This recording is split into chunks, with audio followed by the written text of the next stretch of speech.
Good morning. It is Wednesday, May 6, 2026. This is your deep dive daily briefing. I am your anchor, delivering a comprehensive analysis of the pivotal events that have defined the last 24 hours. We begin our broadcast on the world stage where the strategic landscape of the Middle East has reached a moment of maximum peril.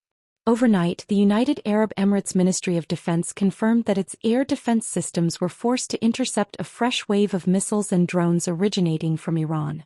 This marks the second consecutive day of direct aerial threats against the UAE, signaling a violent rupture of the fragile diplomatic process that mediators had desperately tried to preserve in Islamabad. In response to this escalating aggression and the continued closure of the Strait of Hormuz, United States President Donald Trump has announced the launch of Operation Freedom. This new maritime initiative, set to begin this week, aims to provide direct guidance and protection for commercial vessels from non-belligerent nations through the strait.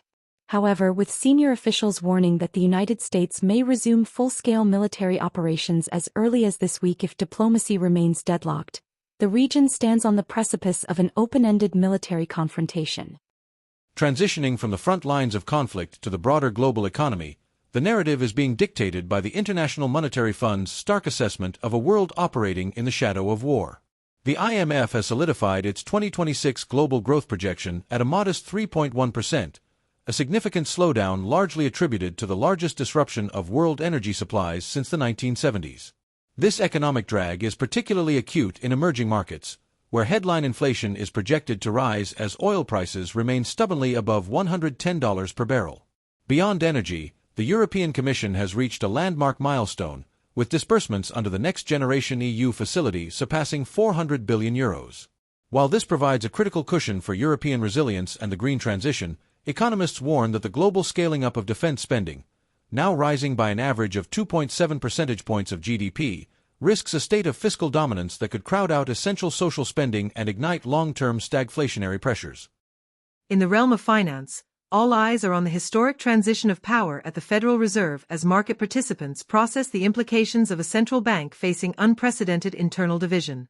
Last week's final policy meeting under Chair Jerome Powell, which saw the highest number of dissenting votes since 1992, has set the stage for Kevin Warsh to assume the chairmanship.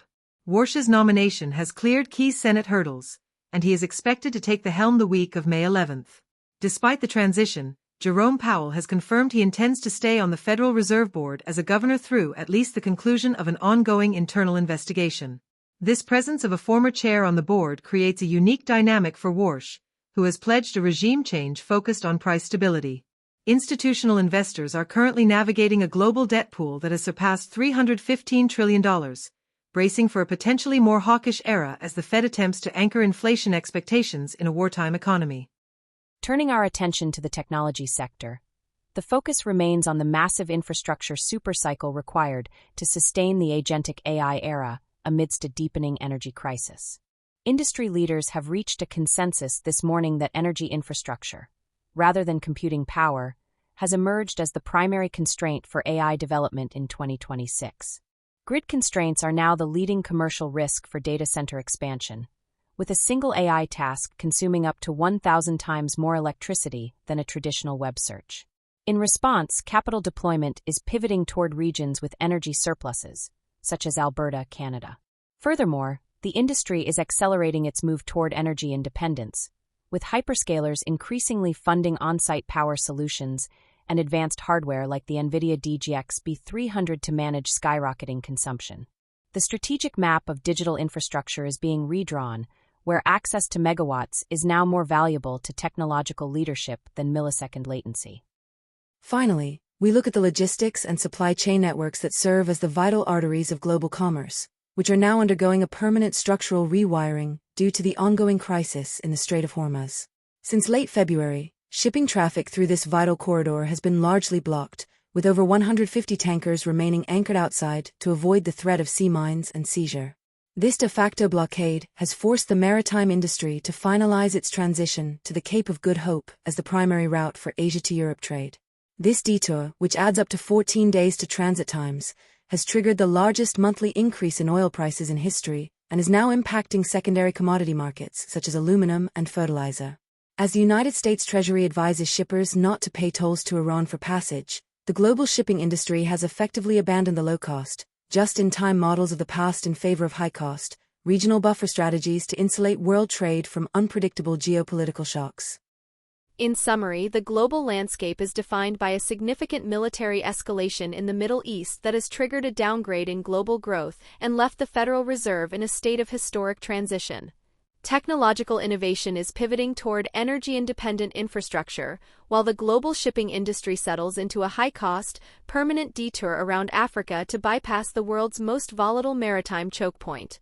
Based on the current trajectory, I predict that the launch of Operation Freedom this week will be the decisive turning point for 2026. If the United States begins escorting commercial vessels through the Strait of Hormuz, it will force a binary outcome: either a total capitulation of the Iranian blockade or a direct kinetic confrontation between the U.S. Navy and the Revolutionary Guard.